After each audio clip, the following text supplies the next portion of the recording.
The increase in value of the world of things is directly proportional to the decrease in value of the human world. Then the world will be for the common people, and the sounds of happiness will reach the deepest springs. Ah, come, people of every land, how can you not be roused? If you love without evoking love in return, if through the vital expression of yourself as a loving person you fail to become a loved person, then your love is impotent, it is a misfortune. The ruling ideas of each age have ever been the ideas of its ruling class. The production of too many useful things results in too many useless people. Capital is dead labor, which, vampire-like, lives only by sucking living labor, and lives the more labor it sucks. The theory of communists may be summed up in a single sentence: abolition of private property. The education of all children, from the moment that they can get along without a mother's care, shall be in state institutions. Money is the alienated essence of man's labor and life, and this alien essence dominates him as he worships it. Accumulate, accumulate, this is Moses and the prophets. I am nothing but I must be everything. To be radical is to grasp things by the root. I am a machine condemned to devour books. Necessity is blind until it becomes conscious. Freedom is the consciousness of necessity. It is well known how the monks wrote silly lives of Catholic saints over the manuscripts on which the classical works of ancient heathendom had been written. The road to hell is paved with good intentions. Education is free. Freedom of education shall be enjoyed under the condition fixed by law and under the supreme control of the state. All that is solid melts into air, all that is holy is profaned, and man is at last compelled to face with sober senses his real conditions of life, and his relations with his kind. Political power, properly so called, is merely the organized power of one class for oppressing another. You must be aware that the reward for labor, and quantity of labor, are quite disparate things. Merely quantitative differences, beyond a certain point, pass into qualitative changes. Just as man is governed, in religion, by the products of his own brain, so, in capitalist production, he is governed by the products of his own hand. Society as a whole is more and more splitting up into two great hostile camps. All science would be superfluous if the outward appearance and the essence of things directly coincided. Religion is the sigh of the oppressed creature, the heart of a heartless world, just as it is the spirit of a spiritless situation. It is the opium of the people. Philosophers have hitherto only interpreted the world in various ways. The point, however, is to change it. The demand to give up the illusions about its condition is the demand to give up a condition that needs illusions. As, in religion, man is governed by the products of his own brain, so in capitalistic production, he is governed by the products of his own hand. 10. From each according to their ability, to each according to their need.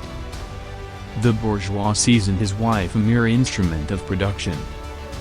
In history as in nature, decay is the laboratory of life. Only in community with others has each individual the means of cultivating his gifts in all directions. Only in the community, therefore, is personal freedom possible. Sell a man a fish, he eats for a day. Teach a man how to fish, you ruin a wonderful business opportunity. In fact, the proposition that man's species nature is estranged from him means that one man is estranged from the other, as each of them is from man's essential nature.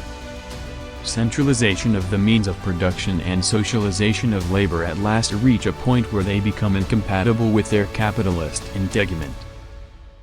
The tradition of past generations weighs like the Alps on the brains of the living. Perseus wore a magic cap down over his eyes and ears as a make-believe that there are no monsters. Wages are a direct consequence of estranged labor, and estranged labor is the direct cause of private property. The first requisite for the happiness of the people is the abolition of religion. All mysteries which lead theory to mysticism find their rational solution in human practice and in the comprehension of this practice. The history of all hitherto existing society is the history of class struggles. The true law of economics is chance, and we learn people arbitrarily seize on a few moments and establish them as laws. No revolution is made out of shame, I reply. Shame is already revolution of a kind. What exclusively determines the magnitude of the value of any article is therefore the amount of labor socially necessary, or the labor time socially necessary for its production. Philosophy and the study of the real world have the same relation to one another as onanism and sexual love. To be radical is to go to the root of the matter. For man, however, the root is man himself.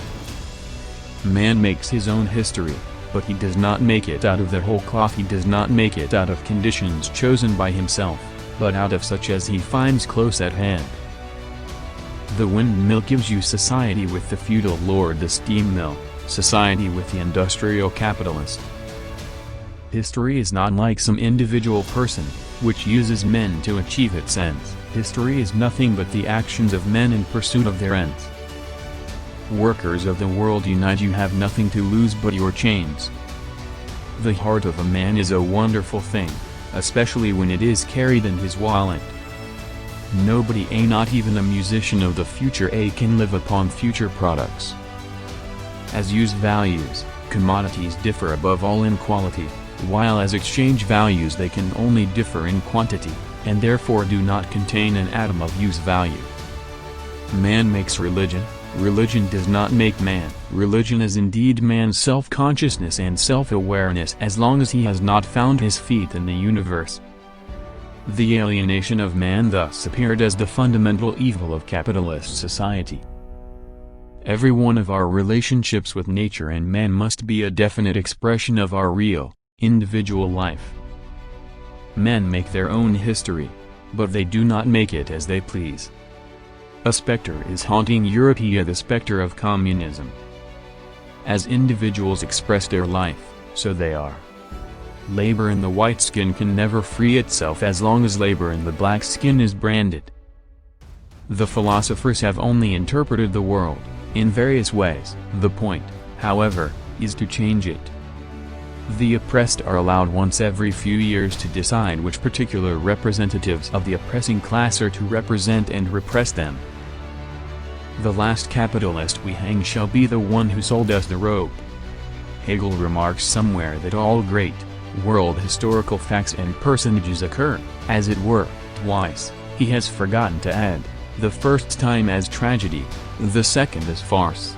Let the ruling classes tremble at a communistic revolution.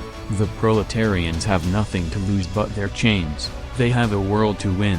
Working men of all countries unite. Reason has always existed, but not always in a reasonable form. Go on, get out. Last words are for fools who haven't said enough.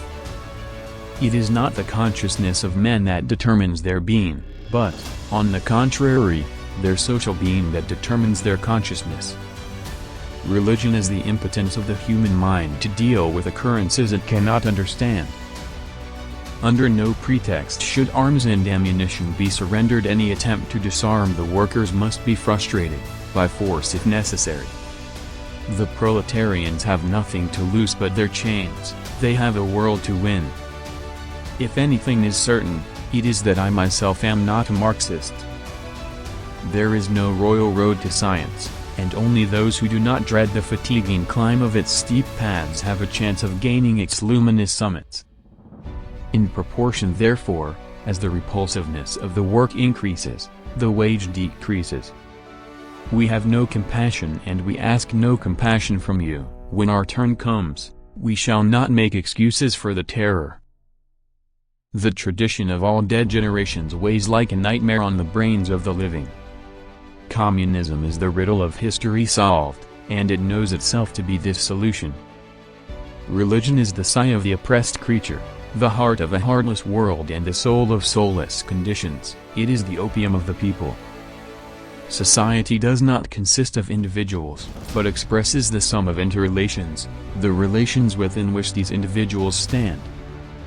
Labor in the white skin can never free itself as long as labor in the black skin is branded. Social progress can be measured by the social position of the female sex. Ignorance never yet helped anybody. It would be very difficult, if not altogether impossible, to establish any principle upon which the justice or expedience of capital punishment could be founded in a society glorying in its civilization. Thanks for watching. Don't forget to like, comment, subscribe.